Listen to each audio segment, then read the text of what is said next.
नमस्कार, आप देख रहे हैं इंडिया न्यूज डेली बुलेटिन। पिछले 24 घंटों की बड़ी खबरों और आज की अहम अपडेट्स के साथ आपका स्वागत है। चलिए शुरुआत करते हैं आज के राशिफल से। आज 30 जुलाई को चंद्रमा मकर राशि में श्रवण नक्षत्र और आयुष्मान योग के प्रभाव में रहेगा। ज्योतिष गणना के अनुसार मेष, वृषभ और मिथुन राशि के जातकों के लिए आज का दिन करियर, आर्थिक मामलों में खास रह सकता है। मेष राशि के जातकों का आज कामकाज में कोई बड़ा फैसला लेना पड़ सकता है। वृषभ राशि वालों के लिए रुके हुए काम पूरे होने और नए अवसर मिलने के योग है। वहीं मिथुन राशि के जातकों की आर्थिक स्थिति में सुधार और व्यापार में लाभ के संकेत हैं। कर्क राशि के लोगों के लिए आज के रिश्तों में संवाद बनाए रखना फायदेमंद रहेगा। हालांकि ये सभी बातें ज्योतिष गणनाओं और धार्मिक मान्यताओं पर आधारित हैं। नौकरी की तलाश कर रहे युवाओं के लिए अच्छी खबर है। पटना हाईकोर्ट ने असिस्टेंट के 68 पदों पर भर्ती निकाली है। आवेदन प्रक्रिया शुरू हो चुकी है और इच्छुक उम्मीदवार 27 अगस्त तक ऑनलाइन आवेदन कर सकते हैं। इस भर्ती की उम्मीदवार के पास ग्रेजुएशन की डिग्री, कंप्यूटर एप्लीकेशन में कम से कम 6 महीने का डिप्लोमा या सर्टिफिकेट होना बेहद जरूरी है। चयन लिखित परीक्षा, कंप्यूटर दक्षता परीक्षा और इंटरव्यू के आधार पर ही होगा। चयनित उम्मीदवारों को सभी भत्तों सहित 81,000 रुपए प्रति माह का वेतन मिलेगा। अगर आप बिहार पुलिस में नौकरी करना चाहते हैं तो पुलिस कंपनी कमांडर भर्ती के लिए आवेदन करने का आज आखिरी मौका है। इस भर्ती के लिए किसी भी मान्यता प्राप्त विश्वविद्यालय से ग्रेजुएट उम्मीदवार आवेदन कर सकते हैं और वहीं उम्मीदवार की न्यूनतम आयु 20 वर्ष होनी अधिकतम जरूरी है। अधिकतम आयु पुरुषों के लिए महिलाओं के लिए 40 होनी तय है।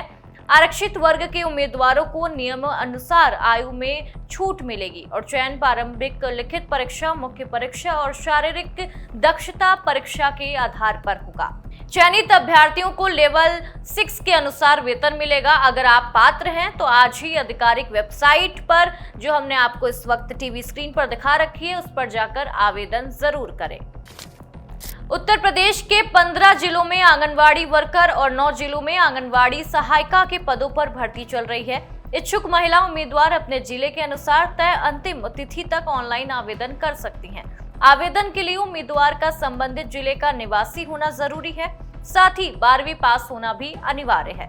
न्यूनतम आयु 18 वर्ष और अधिकतम 35 वर्ष तय की गई है। आरक्षित वर्ग की महिलाओं को नियमानुसार आयु में छूट मिलेगी और इस भर्ती में कोई लिखित परीक्षा नहीं होगी। उम्मीदवारों का चयन मेरिट, दस्तावेज सत्यापन और मेडिकल फिटनेस के आधार पर किया जाएगा। आवेदन की अंतिम तिथि अलग अलग जिलों के लिए अलग अलग है, इसलिए उम्मीदवार अपने जिले की तारीख जरूर देख लें। इसरो में नौकरी का सपना देख रहे युवाओं के लिए एक अच्छी खबर सामने आ रही है। भारतीय अंतरिक्ष अनुसंधान संगठन यानी कि इसरो ने साइंटिस्ट और इंजीनियर के 92 पदों पर भर्ती निकाली है। इच्छुक उम्मीदवार 17 अगस्त तक ऑनलाइन आवेदन कर सकते हैं। इन पदों के लिए बीई या बीटेक की डिग्री के साथ ही जीएटी स्कोर होना बेहद जरूरी है। उम्मीदवार की अधिकतम आयु 28 वर्ष तय की गई है। आरक्षित वर्ग के अभ्यर्थियों को नियमानुसार आयु में छूट भी मिलेगी। चयनित उम्मीदवारों को शुरुआती वेतन 56,100 रुपए प्रति माह मिलेगा और अगर आप इस भर्ती के लिए पात्र हैं तो अंतिम तारीख 17 अगस्त 2026 का इंतजार किए बिना जल्द आवेदन कर दें। टैक्स भरने वालों के लिए एक जरूरी अपडेट सामने आ रहा है। सरकार ने कुछ श्रेणी के करदाताओं के लिए इनकम टैक्स रिटर्न यानी कि आईटीआर भरने की अंतिम तारीख 31 जुलाई से बढ़ाकर 31 अगस्त कर दी है और ये राहत उन लोगों को मिलेगी जिनकी आयु बिजनेस या प्रोफेशन से है लेकिन जिनके खातों का टैक्स ऑडिट जरूरी नहीं है। इनमें से मुख्य रूप से आईटीआर 3 और आईटीआर 4 भरने वाले योग्य करदाता शामिल हैं। कुछ ट्रस्ट को भी इस बढ़ी हुई समय सीमा का लाभ भी मिलेगा। वहीं नौकरी पेशा जो लोग कर रहे हैं आईटीआर 1 या आईटीआर 2 भरते हैं, उनके लिए अंतिम तारीख में कोई बदलाव नहीं किया गया है। उनके लिए रिटर्न दाखिल करने की आखिरी तारीख 31 जुलाई ही रहेगी। तय समय के बाद रिटर्न भरने पर लेट फीस या अन्य नियम लागू हो सकते हैं।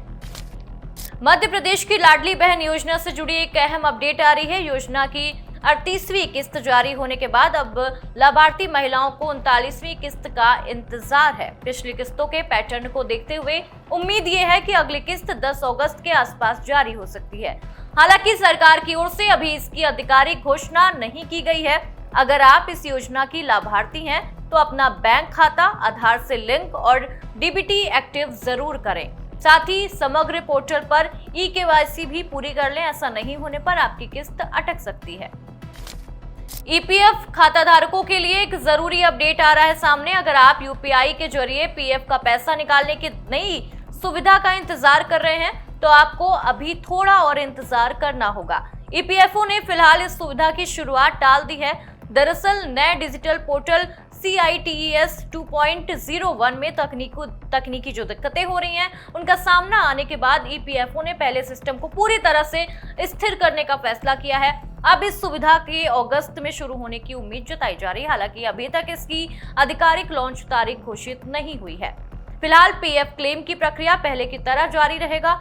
वहीं सदस्यों को सलाह दी गई है कि वो अपना यूएएन, आधार, पैन, बैंक खाता और केवाईसी की जानकारी अपडेट रखें ताकि नई सुविधा शुरू होने पर बिना किसी परेशानी के इसका लाभ मिल सके। दिल्ली की महिलाओं के लिए एक बड़ी अपडेट सामने आ रही है। दिल्ली कैबिनेट ने लक्ष्मी योजना को मंजूरी दे दी है। इस योजना के तहत पात्र महिलाओं को हर महीने 2400 रुपए की आर्थिक सहायता दी जाएगी। सरकार के मुताबिक इस योजना के लिए आवेदन पोर्टल 1 अगस्त से शुरू होगा। पात्र महिलाएं ऑनलाइन आवेदन कर सकेंगी। आवेदन की जांच पूरी होने के बाद पहली किश्त रक्षाबंधन के मौके पर जारी की जाएगी।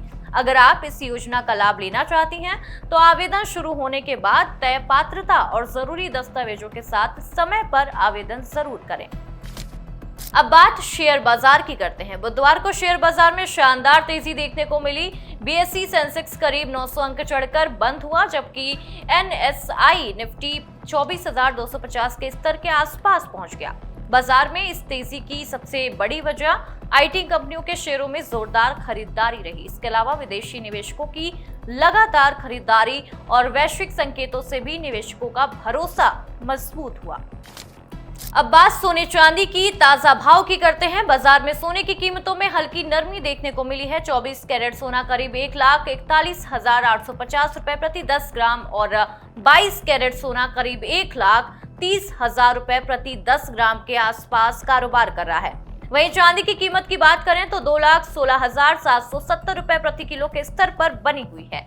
जानकारों के मुताबिक अंतर्राष्ट्रीय बाजार में दबाव और डॉलर की मजबूती की वजह से सोने की कीमतों में हल्का उतार चढ़ाव देखने को मिल रहा है।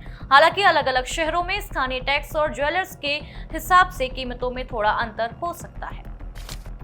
मध्य प्रदेश की राजधानी भोपाल में किसानों का आंदोलन जारी है। मूंग की पूरी फसल न्यूनतम समर्थन मूल्य यानी कि एमएमपी पर खरीदने और खाद्य वितरण पर टोकन व्यवस्था खत्म करने की मांग को लेकर 2000 से ज्यादा किसान भोपाल में प्रदर्शन कर रहे हैं।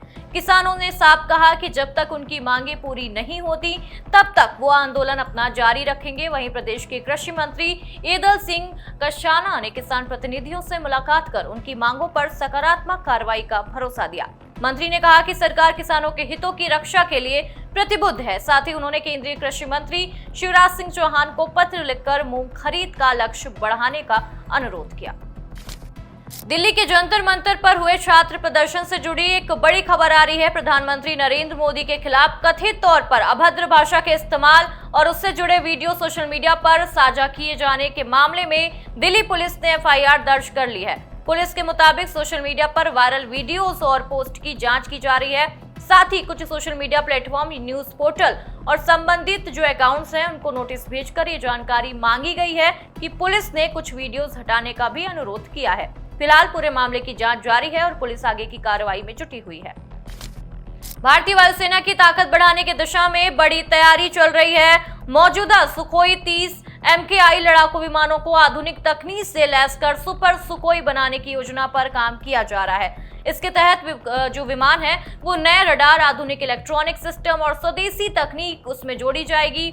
वहीं रक्षा सूत्रों के हवालों से ऐसी चर्चा भी है कि भविष्य में भारत रूस के 5वीं पीढ़ी के स्टील्थ फाइटर जेट Su-57 को अपने बड़े बेड़े में शामिल करने पर विचार कर सकता है। हालांकि इस पर अभी तक सरकार की ओर से कोई आधिकारिक घोषणा नहीं की गई। रक्षा विशेषज्ञों का ये मानना है कि इन कदमों में आने वाले वर्षों में भारतीय वायुसेना की लड़ाकू जो क्षमता है वो और भी ज्यादा मजबूत हो सकती है। आज से सावन का पवित्र महीना शुरू हो गया है। भगवान शिव को समर्पित ये पावन माह 30 जुलाई से शुरू होकर 28 अगस्त तक चलेगा और इस दौरान देश भर के शिव मंदिरों में विशेष पूजा अर्चना, रुद्राभिषेक और कांवड़ यात्रा का आयोजन होगा। धार्मिक मान्यताओं के अनुसार सावन में भगवान शिव की पूजा होती है, जलाभिषेक होता है, महामृत्युंजय का जाप भी होता है। भोजन करना इसमें शुभ माना जाता है। जो सात्विक भोजन होता है वो शुभ माना जाता है। कई श्रद्धालु कांवड़ यात्रा लेकर जाते हैं और महीने मांसाहार, नशा और तामसिक भोजन से परहेज करते हैं। हालांकि सभी बातें धार्मिक मान्यताओं और परंपराओं पर आधारित है।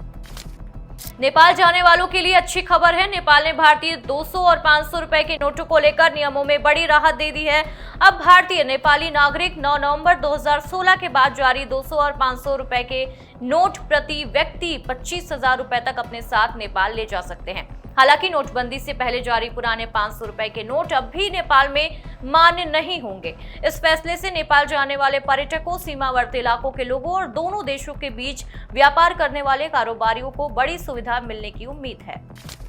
गूगल ने भारत में अपना नया AI tool Gemini spark launch कर दिया है। कंपनी का यह दावा है कि एआई आपकी ओर से कई डिजिटल काम अपने आप कर सकता है, जैसे जरूरी ईमेल का सार तैयार करना, मीटिंग नोट्स बनाना, अलग अलग ऐप से जानकारी जुटाना। गूगल के मुताबिक ये फीचर बैकग्राउंड में भी काम करता है, यानी फोन कॉल होने से या आपके इस्तेमाल न करने पर भी तय किए गए काम पूरे कर सकता है। हालांकि ईमेल भेजना या कोई बड़ा फैसला लेने से पहले ये आपकी अनुमति जरूर मांगेगा। ये फीचर अगले कुछ हफ्तों में गूगल एआई प्रो और एआई अल्ट्रा सब्सक्राइबर्स के लिए उपलब्ध कराया जाएगा। पूर्व प्रधानमंत्री डॉक्टर मनमोहन सिंह से जुड़े कोयला ब्लॉक आवंटन मामले में बड़ा फैसला आ गया है। सुप्रीम कोर्ट ने करीब 11 साल पुराने इस पूरे मामले में सीबीआई की क्लोजर रिपोर्ट स्वीकार कर ली है। उनके खिलाफ जारी समन को रद्द कर दिया गया है। इसके साथ ही ये मामला बंद भी कर दिया गया है। ये मामला ओडिशा के एक कोयला ब्लॉक के आवंटन से जुड़ा था। साल 2015 में ट्रायल कोर्ट ने समन जारी किया था, जिसे डॉक्टर मनमोहन सिंह ने सुप्रीम कोर्ट में चुनौती दी थी। दिसंबर 2024 में उनके निधन के बाद अब सुप्रीम कोर्ट ने इस पूरे मामले का निपटारा कर दिया है। इंटरनेशनल ऑस्ट्रेलिया की एयरलाइंस क्वांटास ने विमानन जगत में नया इतिहास रच दिया है। एयरलाइन ने 24 घंटे से भी ज्यादा समय तक बिना रुके उड़ान भरकर सबसे लंबी कॉमर्शियल टेस्ट फ्लाइट का नया रिकॉर्ड बना दिया है।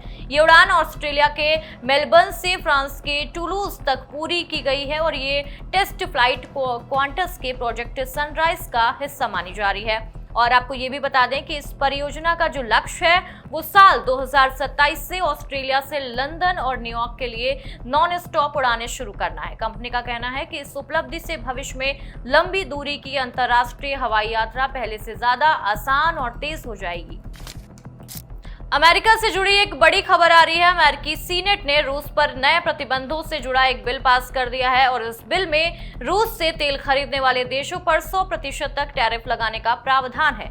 इसमें भारत और चीन जैसे देशों का भी नाम शामिल है। हालांकि ये बिल अभी कानून नहीं बना है, इस बिल का भी कोई कानून नहीं बना है और इसके लिए आगे की जो प्रक्रिया है वो पूरी होना बाकी है। अगर ये लागू होता है तो रूस से तेल खरीदने वाले देशों पर अतिरिक्त शुल्क लग सकता है, जिसका असर वैश्विक व्यापार और कच्चे तेल के बाजार पर भी पड़ सकता है। संयुक्त राष्ट्र भारत ने पश्चिम एशिया के हालात पर अपनी चिंता जाहिर की है। भारत ने हॉर्मुज जलडमरू मध्य में व्यापारिक जहाजों पर हो रहे हमलों की कड़ी निंदा की है और कहा है कि ऐसे हमले तुरंत बंद होने चाहिए। संयुक्त राष्ट्र में भारत के स्थायी प्रतिनिधि ने कहा कि इस क्षेत्र में तनाव कम करने, बातचीत के जरिए समाधान निकालने और अंतर्राष्ट्रीय समुद्री मार्गों पर सुरक्षित आवाजाही बहाल करना बेहद जरूरी है। भारत ने यह भी कहा कि पश्चिम एशिया में रहने वाले भारतीय नागरिकों की सुरक्षा उसकी सबसे बड़ी प्राथमिकता है। पश्चिम एशिया में तनाव एक बार फिर बढ़ता दिखाई दे रहा है। अमेरिका और सऊदी अरब ने ईरान में समर्थित मिलिशिया के ठिकानों और संयुक्त हवाई कार्रवाई की है। इसमें अमेरिका का ये भी कहना है कि यह कदम हाल के ड्रोन हमलों के जवाब में उठाया गया है, जिनमें सऊदी अरब की तेल सुविधाओं को निशाना बनाया गया था। हालांकि ईरान समर्थित मिलिशिया ने इन ड्रोन हमलों में अपनी भूमिका से इनकार कर दिया। इस बात अमेरिका ने चेतावनी दे दी है कि अगर ऐसे हालात जारी रहे तो आगे भी सैन्य कार्रवाई की जा सकती है।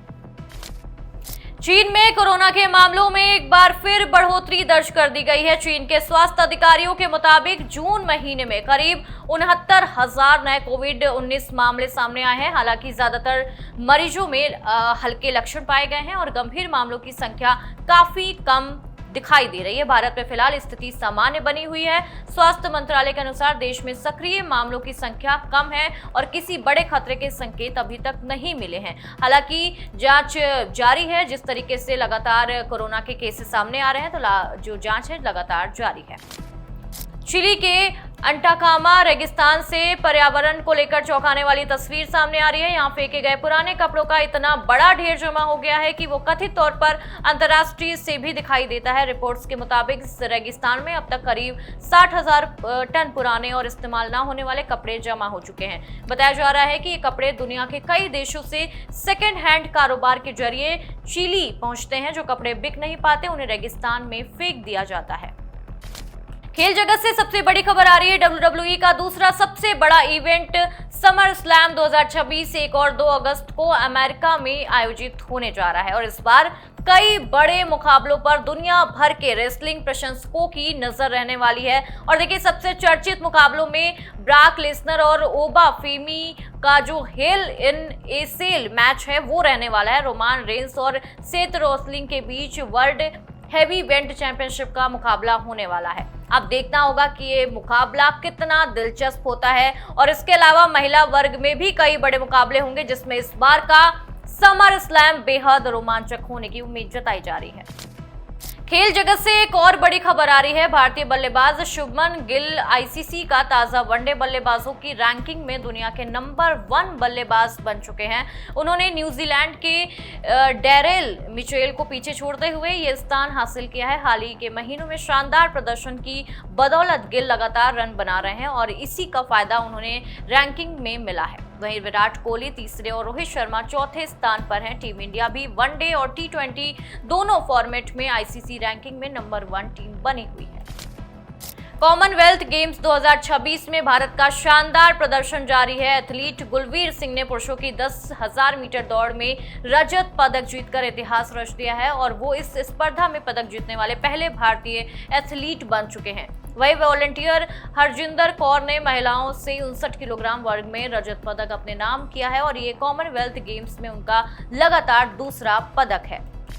मनोरंजन जगत से भी बड़ी खबर आ रही है। एनिमेटेड फिल्म महाप्रभु जगन्नाथ का रिलीज का रास्ता अब साफ हो चुका है। सुप्रीम कोर्ट ने फिल्म की रिलीज पर रोक लगाने से इनकार कर दिया है। ओडिशा सरकार ने फिल्म पर रोक लगाने की मांग करते हुए याचिका दायर की गई थी, लेकिन अदालत ने इसे स्वीकार नहीं किया है। कोर्ट ने कहा कि ये फिल्म को पहले ही केंद्रीय फिल्म प्रमाणन बोर्ड यानी कि CBFC से मंजूरी मिल चुकी है। इसके साथ ही अब फिल्म तय कार्यक्रम के अनुसार रिलीज हो सकेगी।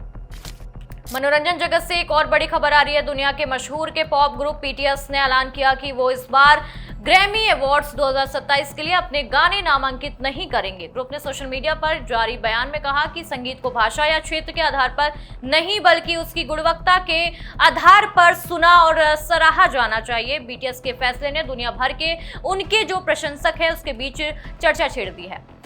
मनोरंजन जगत से आखिरी खबर, तमिलनाडु के मुख्यमंत्री विजय के फिल्म जननायकन की चेन्नई में एक स्क्रीनिंग उस समय रोकनी पड़ी जब थिएटर में कुछ बच्चे फिल्म देखने हुए पाए गए थे। दरअसल इस फिल्म को CBFC ने A यानी केवल वयस्कों के लिए प्रमाणित किया था। नियमों के मुताबिक 18 साल से कम उम्र के दर्शक ये फिल्म सिनेमा घरों में नहीं देख सकते। रिपोर्ट्स के मुताबिक इसके बाद थिएटर प्रबंधन ने बच्चों के साथ आए परिवारों को बाहर जाने के लिए कहा। कुछ देर बाद स्क्रीनिंग दोबारा शुरू की गई। इसी के साथ फिलहाल के लिए बस इतना ही इस बुलेटिन में। देखते रहिए इंडिया न्यूज डेली बुलेटिन। नमस्कार।